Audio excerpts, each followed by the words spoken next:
Hey guys, so I already released the guide showing my best tips for super gliding, but I figured that since some time has passed and some of my methods are different, I could give you guys an updated guide showing the different methods that help me super glide. For those of you wondering, about 3 months ago I was hitting maybe around 1 in 5 super glides, but now I'm hitting 4 out of 5.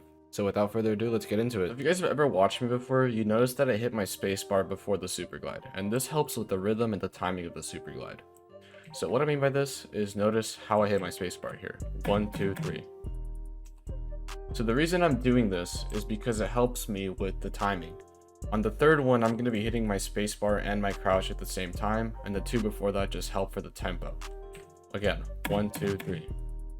You guys notice that? So off this object here, specifically in the firing range, this is the tempo I follow to hit this one right here. And for example, on shorter objects, it's just 1, 2, 1, 2, just like that.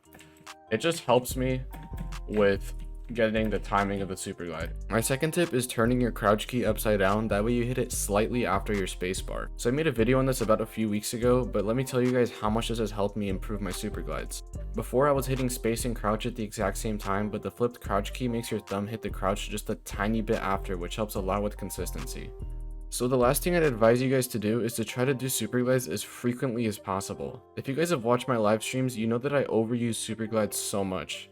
And I'm not just doing this to style on people, but rather to get them more consistently and get used to using them constantly.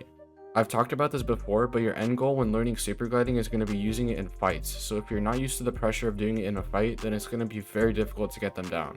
Since the last super glide video, I have increased my consistency so much just by trying to use them in fights. I know that 3 tips isn't a lot, but these are the main no BS things I have followed to get from 1 to 5 to 4 out of 5 super glide consistency. Thanks for watching, and I hope you learned something new.